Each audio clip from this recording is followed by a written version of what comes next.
Welcome back to the Ultimate Cleveland Sports Show. Cavs fall to the Heat last night. What was it, 120-103? Correct. Michael, you were there.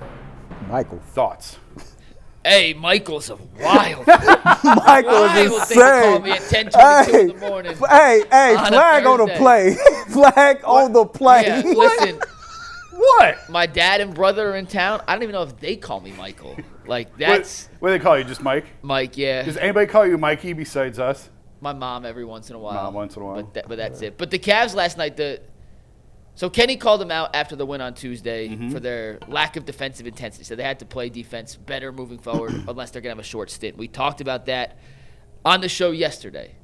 And then last night, they still gave up 120 points to a Miami team that is a good offensive team, but is not a juggernaut. After the game, Kenny Atkinson and Donovan Mitchell both doubled down saying they liked the process.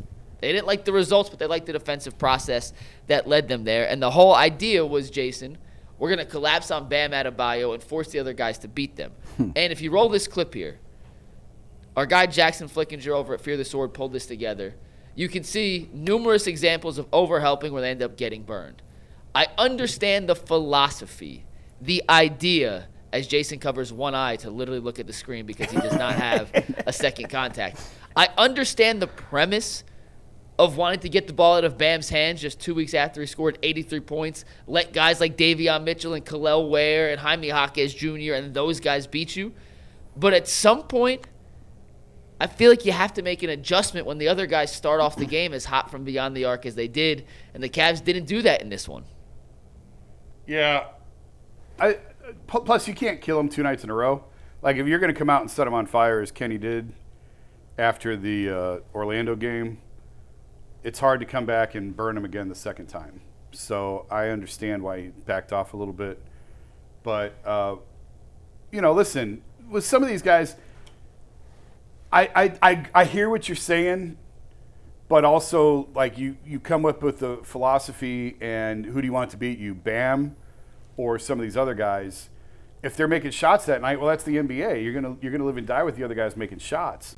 So if you start changing what you came in intending to do, and now you're covering the wings, and now you're letting Bam go, I don't know. Like, I don't get hung up on one game. Like, we come in here and we dissect this game and we talk about this game, and I get it. Like, it's a daily show. It's what we're going to do.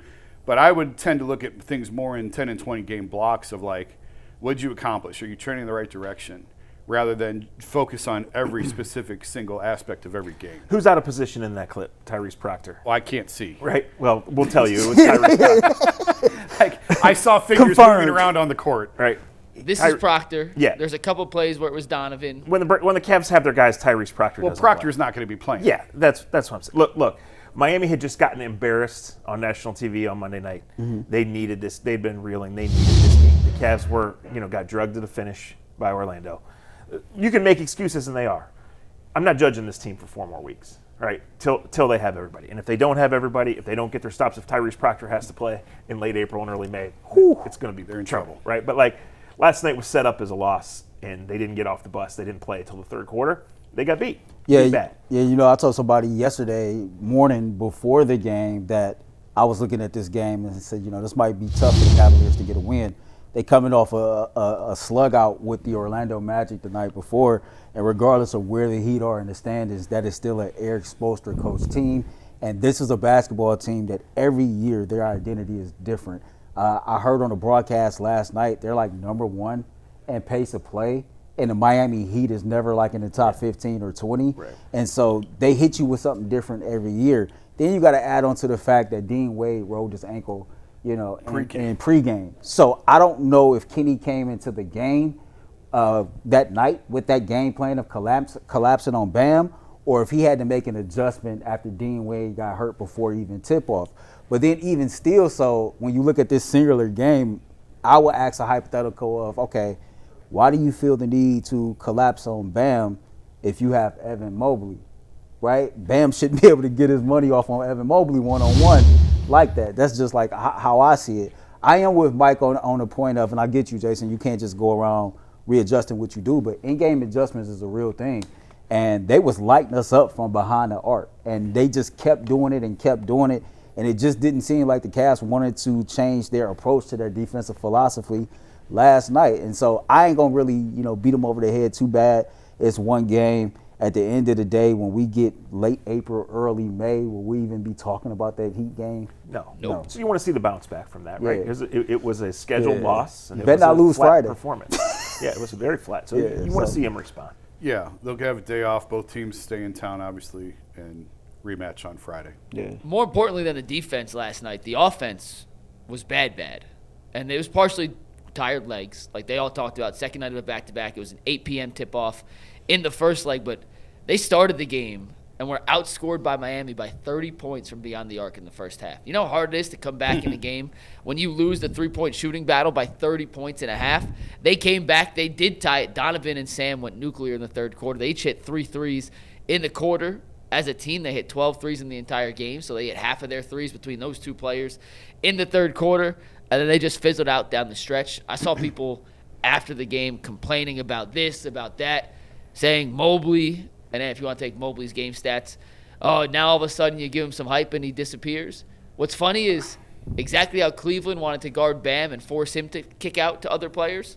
That's exactly what Miami did against Evan Mobley. The difference was the Heat guys, not named Bam Adebayo, hit a bunch of threes. You know what happened when Evan was passing out to open shooters? Brick City.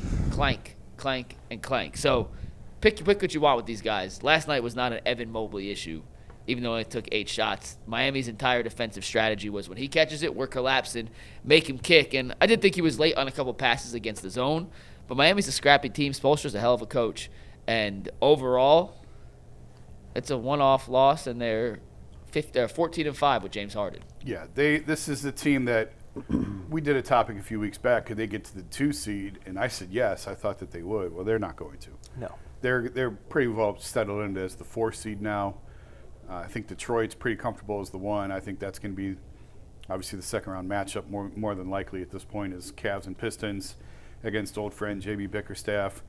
The Knicks and Celtics can kill each other in the second round, and may the best team win and see you in the conference finals. Yeah, Mike, a couple things on what you said back to last night. I thought that third quarter was really, really fun, really exciting, and I thought the Cavaliers did an amazing job of getting themselves back into that game. I always tell people, man, Donovan Mitchell was a straight-up dog. Right. Like, there was a sequence to where the ball movement was phenomenal, but nobody wanted to shoot the ball, and he was just like, you know what, give it here. I'll shoot the damn basketball. And so, like, just to see him come down, hit those consecutive shots in a row, to get the momentum going, to get the crowd back into it, and then you close the game, you close the third quarter tied at 83, I immediately said, okay, new ball game, 1 quarter game, who's going to outcoach who's going to outscrap who, and we'll see how this end up.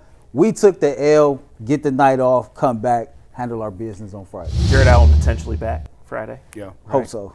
I mean, look, this team's healthy, and specifically Donovan Mitchell, who you just talked about. Feel good about it when it counts. Yeah. So you need to get Jared Allen back, no doubt.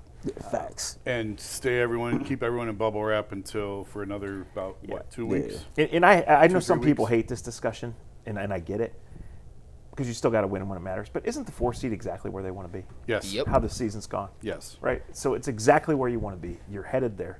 Right? You still got 3-ish weeks to work on things, to get Jared Allen back, to figure out what's going on with these other guys, and just be healthy and be ready when it counts. As that 4 seed, it's the best path for where you want to go. Who's 5? Toronto? Atlanta right now, because they've won a crazy number. Atlanta's a good team. I've told you guys for a year You and a half. have. You have. I like Atlanta. The funny thing about it is I remember Jason telling me about 2 years ago. He said about 2 years, him and Mike, this team is young, they're athletic, they can shoot, they can run. In 2 years, this is going to be a team that a lot of the NBA is going to have to reckon with. And here we are now, and they just seem like they keep getting better. How many have they won in a row, Mike? It's a crazy number, right? Almost Atlanta, double digits? I believe they lost 1, and then now they're back to the winning Okay. ways. It's like yeah, 14 or 15, something They're like 9-1 in their last 10 and Okay. 14 in their last 15. Yeah. Correct. that. Yeah, so it's, They are taking They're care of playing well. business. They Playing are. well at the right time. One last point on the defense. The Cavs last night were without Jared Allen, Dean Wade, who rolled his ankle on a ball boy in warmups, which is an issue. Max Strus and Jalen Tyson, who are some of their best defensive players. So you miss those 4, and it's going to make a difference. On Saturday, the Cleveland Charge are back at home for their regular season home finale. They have clinched a playoff spot, which means they will get a home playoff game. And on Saturday, if you want to head out there and see him take on the Staten Island Nets, it is also Naquan Tomlin bobblehead night. This is the bobblehead. The Charge sent us one. Naquan, the former Charge player, now a full-time member of the Cleveland Cavaliers, will be honored by the Charge before the game. Tip-off at 7 p.m. Get your tickets at clevelandcharge.com. When we come